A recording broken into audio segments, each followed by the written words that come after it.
To another Uncanny session. I'm your host Ryan. With me this time is Rob. How you doing, man? Doing great. How you doing? Doing good. Thank you very much. Appreciate you hanging out with me for this special occasion, as always. Always a pleasure. Yeah. And if you aren't familiar, this is where we talk about. Right now, we're currently talking about Uncanny Avengers, the series written by Jim Zub, and the art team we'll get into a little bit later.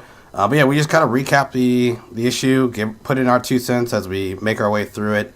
And in the end, we'll just give our overall discussion and score, and then we will get out of your ear. But we want to, again, thank you for joining us. This is Uncanny Avengers number 29. Only one issue left, Rob. Oh, I know. When I saw way to start on a sad note. Yeah, when I saw the to be concluded at the end, I was like, oh, damn.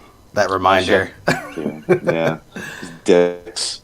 But this is written by Jim Zub with art by Sean Isaacs, Juan Ramirez with colors, Tamara Bonvillain and letters Clayton Cowles. Right in the last issue we ended with Dr. Voodoo summoning Juggernaut by accident, and this issue picks up right away with that. And we're about to get into it. This is very clever, and I think we're gonna like this part. I think so. But we see, and it's funny, I'm not sure what you call them, because it's not S.H.I.E.L.D., because S.H.I.E.L.D.'s not around anymore, right? Right. They're, I don't know what the hell you call these guys. Yeah. But they're transporting him somewhere, as we see, and he's all, bound up, chained up, and whatnot, and he's kind of giving them crap, and actually the guards are giving him crap. It's like, hey, you got your butt kicked by Iceman, the fucking Frost Giant. And it says, see X-Men number 5, and I was like, you don't need to see it. Yeah, but I wish there was another caption saying, or that's fine. I know there's a nice review on your Tumblr page about it, so maybe you go there. There you go. They're talking shit and whatnot, and it's literally like minutes later before Dr. Voodoo summoned the I forget how you pronounce them, the Chirocheks. Siderax? What, something like that. Something like that. There we go. Yeah. And it's minutes right before he does that, and he actually starts to vanish, and all the guards are around, and right before it ends, it's like, so does this mean we get fired? Yeah. And I love the hand motions one of the guards making. He's like, I'm not exactly sure. So it's really cool that they're actually using Juggernaut, especially in this way, too, because I didn't even think about that going into this. Like, oh, I forgot that he was an Iceman, because he's been thrown around everywhere. Blue, originally. He was in Blue. He was in Blue number 1. Yep, Blue number 1. I would have liked to have seen a reference of both, maybe, especially since, Blue is, prior. But I understand Iceman was literally, 2 weeks or a month ago. That book's monthly, right? Yeah, so it's funny that you could actually trace the entire story of Juggernaut this year in just these 3 issues. Yeah, easily. because in Blue, they have an interaction with the young X-Men, including young Iceman. So then when you get to Iceman series, apparently he was pursuing, he went to Central Park, I know, looking for young Iceman to find adult Iceman because of what happened in Blue, and now here he is, he's been arrested by not S.H.I.E.L.D., because of the events in Iceman. So there you go. 3 issues. If Juggernaut's your favorite character, man, it's a cheap buy. You're going to be all right. Yes. If you want to collect them real quick. Yeah. The total Juggernaut saga. You're good. Then we jump into the now, where we see Dr. Voodoo. He's like, oh shit. And Juggernaut comes crashing down, and everyone kind of scatters. I'm surprised they actually had time to scatter in time to get away from him. But it works, though, because right away he's already, throwing the punches, talking crap, and everyone's trying to run away from him, dodge him, block him, and whatnot. And we do see Quicksilver and Synapse. He's trying to protect her right away, and she'll play a big part in this later as well, especially based on the cover as well. But I didn't expect it to necessarily end that way, but we'll get there. Yeah. Oh, we'll get there. Yes, and they're all in the defense mode, and we see at one point Doctor Voodoo is able to block a punch. He's like throws up a magic shield to block him and Wanda, and Juggernaut's able to break that shield right away, no problems at all. And Wanda tries to throw some magic on him. He's like, nope, not gonna work. And he goes to attempt to grab her by the face, but Rogue's able to fly in there real quick, throw him away for a second, and yeah, he goes crashing into a car and whatnot. And this is really cool right here because we see Janet Van Dyne, the Wasp, in her Wasp form. She's like, "Hey, Rogue, what's the game plan?" So we are still we're showing that we are building Rogue to be a leader come no surrender. I imagine she's gonna be playing a big part in that as well. Which I'm the more I hear about it, the more now that especially I know that I don't know if you heard, but the whole story is now written. Oh, it's all plotted out, unless for any reason sudden changes have to happen, but they're trying to make a release happen every week.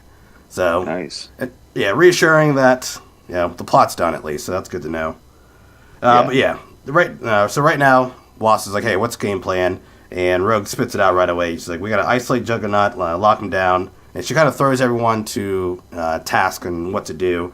Because I think at one point she's like, Janet, try to get into his helmet, distract him, and whatnot. Wanda, work your voodoo magic. Quicksilver snaps. You go away and pick up the bystanders, keep everyone safe and calm. And unfortunately, Quicksilver, kind of being a jerk, puts himself in a sticky situation. Because he's like, no, how about instead, you guys get all the action and I have to do all the cleanup work. You guys sit back.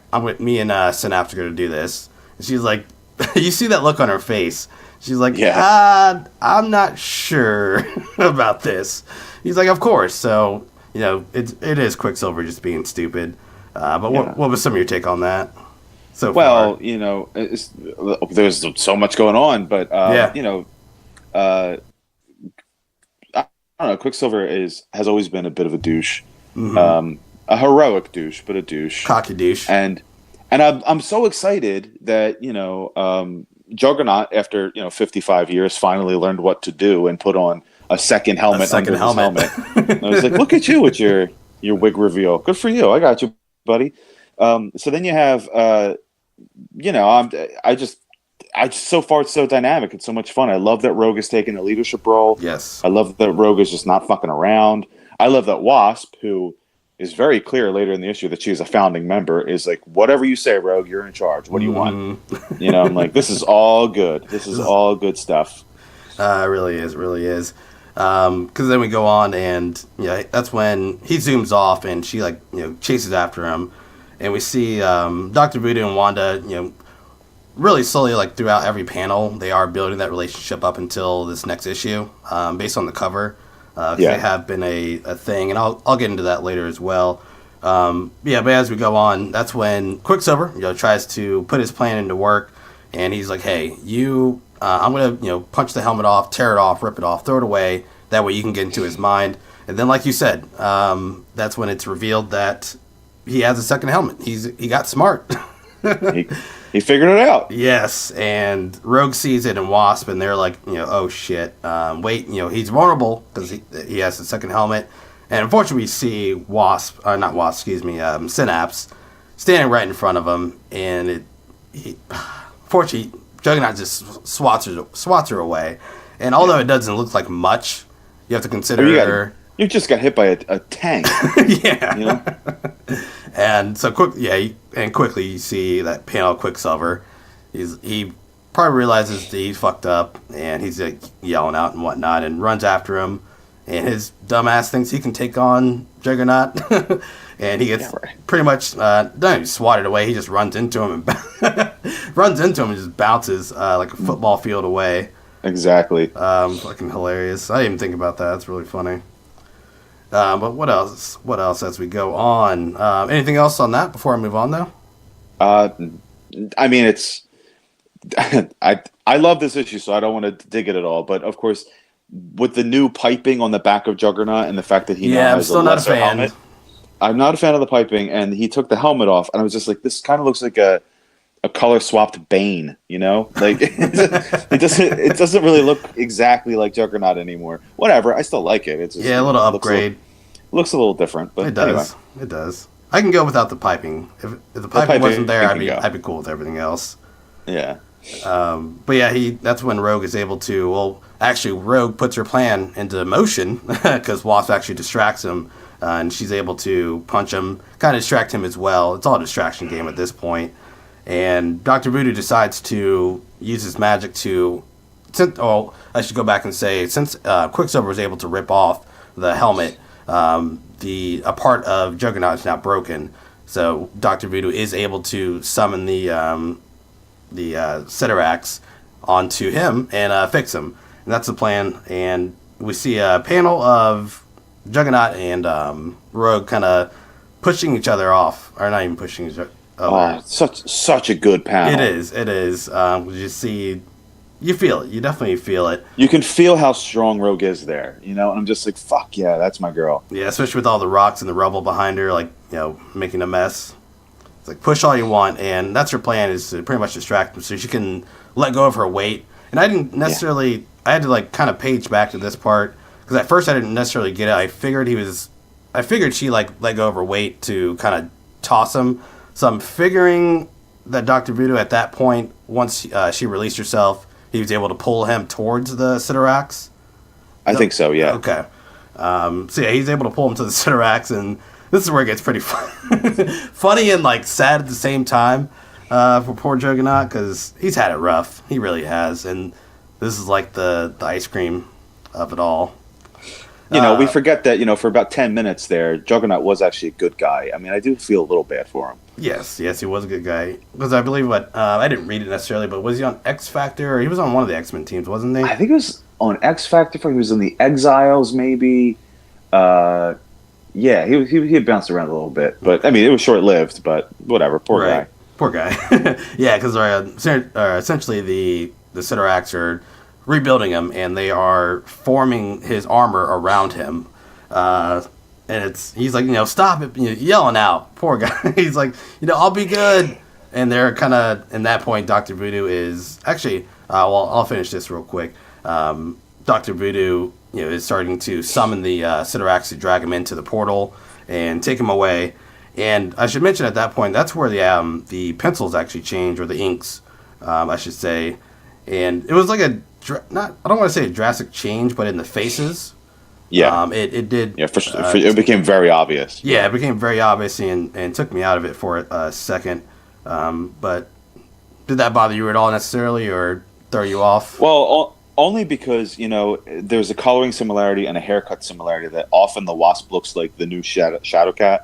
Right. You know, and there was a couple panels with Rogue and Wasp, and I'm just like, is that Kitty? It kind of looks like Kitty. Yeah. You know, but that's not really important, but whatever. Not at all. But where were we? Oh, yeah, so they're starting to essentially drag him out, and, you know, they think everything's good, but unfortunately, you know, we turn over and you see Quicksilver holding poor Synapse, broken leg. She's beaten, like, real bad. It sucks. Yeah. And everyone's in shock and whatnot, and that's when we get to the hospital scene. And it's like 4 hours later, too, so, you know, it kind of emphasizes, like, you know, the care that it had to take to get her back. But the doctor is able to come out, and he says that she is stable. And hot-headed Quicksilver, he's like, you see that panel of, like, when he stands up. Oh, yeah. And the silhouette, he's just, like, pissed. Because at that point, he's the doctor's saying, you know, we can't necessarily do anything for her here. She needs to get, you know, transferred upstate to an Inhuman Run facility. And that's when he's like, nope. That's not happening. I need to see her right now. And he flips out. And that's when they actually get into an argument. And essentially, Rogue is like, hey, you need to, if you're going to be on this team, you got to listen to me, essentially. You know, what you did today, you fucked up, kid. That's pretty much what she told him. And I loved it. I loved it about Rogue that she did that. Yeah, for sure. And, I mean, any thoughts on this particular scene so far? Oh, loving it. You know, Quicksilver yells out to everybody. He's like, Rogue wants to be the leader, but I've been an Avenger longer than all of you. And Wasp was like, fuck you, Yep. Mic drop. Mic drop. Yeah, even Dr. Voodoo gets it in too. He's like, seniority doesn't take leadership. Praying is understandable, but hey, kid, you gotta work around this. You kind of messed up. But yeah, essentially, even Wanda turns at that point, because you do see. I love the fact that they did the page and the panel layout this way. When Wanda breaks it down to him, like, hey, your ego, controls you, kid, brother, I should say. And I have to agree with everyone else. And poor guy starts to cry, runs away, and I can't really feel bad for Quicksilver. I mean, he definitely put them in this situation in a hot-headed way. Drama. Oh, the drama. This is the drama we've been missing from X-Men. This is one of the reasons I love this series so much. Yeah, same here, exactly. But yeah, that's when everyone, once he runs away, get even the sudden art change in the faces, like, even though I'm glad it was still the same colorist, because it still captured it, but it was it was just missing a little something. Yeah. Because I just thought, because you had the cartoonish feel to it, and then more of a comic book feel, I guess. Right. To say. Yeah. But yeah, that's when they're like, at that point, Wasp is like, so where do we go from here? What do we have to do? And the page ends. We see Synapse in the hospital bed. Again, at this point, she's bandaged up, wrapped up, braces, everything you can imagine after being slapped around by Juggernaut. Yeah, and she has a letter in her hand as well, and it's I can only imagine it's probably from Quicksilver. I think we're left to believe it's from Quicksilver, though. Yeah. On the other hand, and granted, he's Quicksilver, he's super fast, he can do anything, but or from the he team? never. Well, I don't know, because Quicksilver didn't get to go in and see her, and he took off. Now, granted, he could have slipped in and done it. Zoomed in there real quick. But I would also point out, not that I think that this is really factually relevant, but for somebody who as fast as Quicksilver, he has lovely penmanship. So there's part of me that thinks that maybe it's not him, but I guess we'll find out in the next issue. Yes, we will. To be concluded. Oh, I hate seeing that. I know. But hey, at least we got so much to cover too after this series is ended. Yeah. So it'll be good. But let's go ahead and give our score, then we'll get into let's go ahead and get into our overall discussion. Sure. Building Rogue as a team leader into Uncanny Avengers, and like I said earlier, leading into Quicksilver, leading into No Surrender. I'm getting more hyped for No Surrender, kind of seeing where this all goes. Again, we still have to figure out what the future is post No Surrender. While I'm excited for it, I just want to see. I'm still curious where these team members are going to end up. How about you? Yeah, one of the coolest things about this particular series is that I really love this team.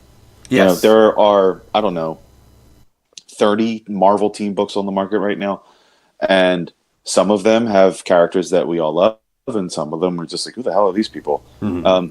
But this is the kind of series where I'm like, wow, I didn't know how much I love Dr. Voodoo. Yeah, exactly. I didn't realize well-crafted, characterization to really hook you in. Totally. This is the series that made me like Deadpool. I'm like, this is a series that made me appreciate Cable a little bit more. And the best of it all is Rogue is a fucking badass. Yes, she is, and she deserves to be. And she's taking a bit of a leadership role in Astonishing right now. But for the most part, with the exception of some time around X-Men Legacy, she really doesn't get to be a field leader. And here she is showing that she is probably one of the most capable field leaders that Marvel has on the market today. And that's why I do appreciate that they do keep her around, especially in this leadership role. It's definitely needed. And because especially if you again, I went back and read all this whole series up to this point, and it all makes sense. It all just rings a bell. It all fits right, It is. But yeah, as far as the art goes, I would have thought they maybe would have got another artist to complement it, especially coming off that Old Man Logan run, or not run, but that last issue where there's three artists on there, plus the colorist, and it was just seamless. So yeah, overall, still good, not complaint, but it may knock a couple points off my score. But what else you got? Well, speaking of the art, one of the things I really, really loved is Again, Rogue looks phenomenal, particularly in panels. The one panel where she's pushing up against Juggernaut looks Juggernaut, yes. amazing. But I also loved, the coloring in this issue is super cool. Rogue's green always looks good on these backgrounds. And Wanda looks amazing, particularly in her almost splash page towards the end. Just looks spectacular. I just think it all looks so awesome. Yeah, I do prefer Sean Isaacs and Tim Von Villain's Dr. Voodoo over the other artists, Wannen. Get more features out of him.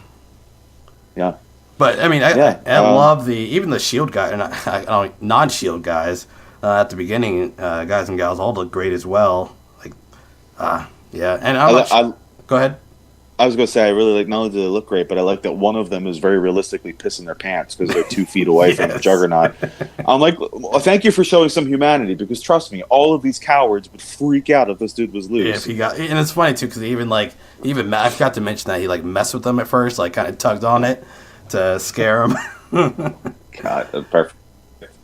But I really did appreciate the Iceman reference, even though I'm not a big fan of the book. It was still cool to know that happened, and they put it in there, and it's all tying up, little continuity.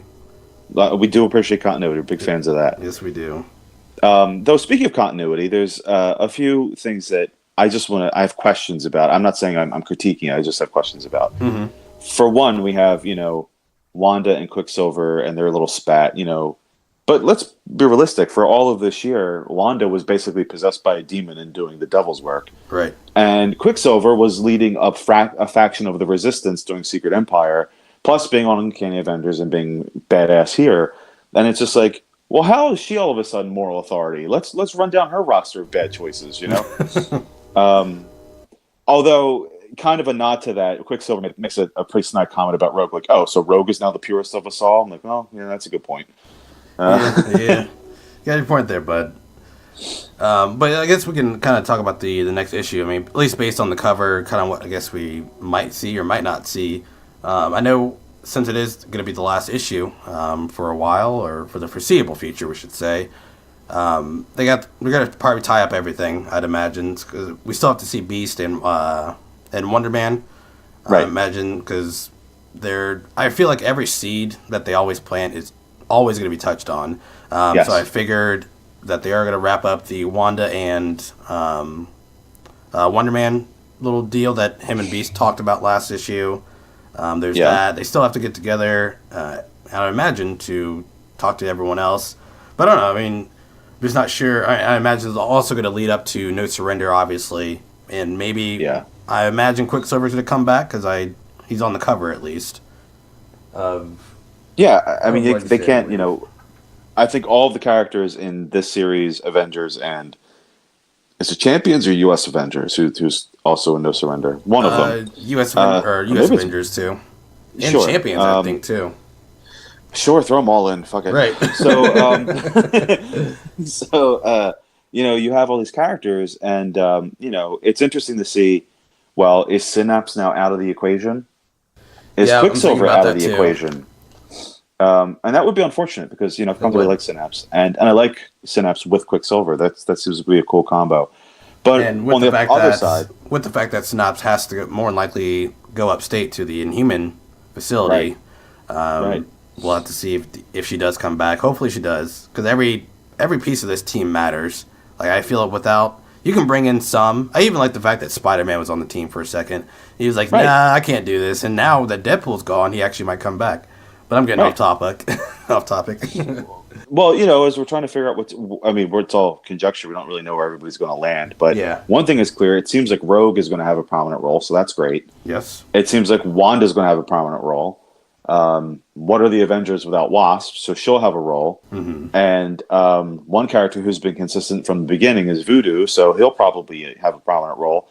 So while we're not going to have Uncanny Avengers for more than a month now, the good news is it looks like all the characters that we care about, sans Quicksilver and Synapse, whose fate remains unknown, it looks like everybody should be accounted for, and that's really cool. Yeah.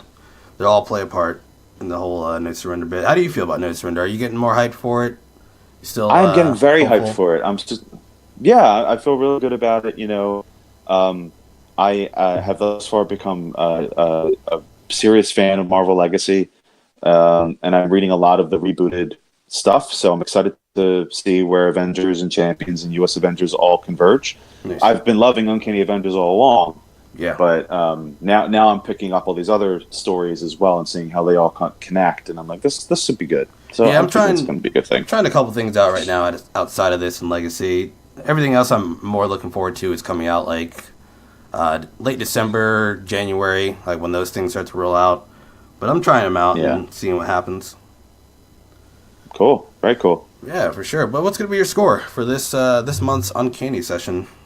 Well, there's not much flaw that I have here. I'm feeling really good about it. It's fun. Mm-hmm. It's exciting. Rogue takes center stage. It's an X-Men villain, and he gets the shit kicked out of him. Yes. And it has a lot of all that interpersonal drama that I love. I'm going to go ahead and give it a 9. Yeah, I'm right there with you. I was going to give it like 8.8, but after talking about it a little bit more, it just has heart. The whole series has heart, and I think once it ends, I might shed a tear. But I'm still at least excited to see that all the other characters are going to be moving on. Not sure about Quicksilver and Synapse yet, but we will see. We will see. But cool. Right. Thank you, Rob, for joining me. We will see what we do for next month. I still got to figure that out. Not sure yet. Probably cry, hold a funeral. Yeah. Burn things in effigy. It'll be sad. It will. It will. We'll make it though. We will make it. We'll get through. We'll be getting some legacy action, and I'm at least I like all the writers who are on board that.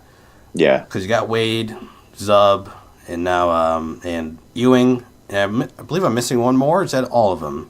There's probably more. Yeah, probably. I mean, it's Marvel. There's probably 5 more writers and 55 more artists, but it's all good. I'm still excited. Yes, it is. All right, well, before we get out of here, though, I just want to let you guys know, and so we do have a website as well, which is columbuscomicscorner.tumblr.com, and we also have a podcast as well, which is columbuscomicscorner.podbean.com. This is your first time listening. We have written reviews on our website. We have a bunch of shows that Rob is usually on. We have an X-Men Monday podcast, which you can find every Monday. Me and Alan are going to be doing a lot of things soon. So if this is also your first time, Alan is my cohort, my main man, my partner in crimes. But yeah, until then, thanks for listening. Have a good one.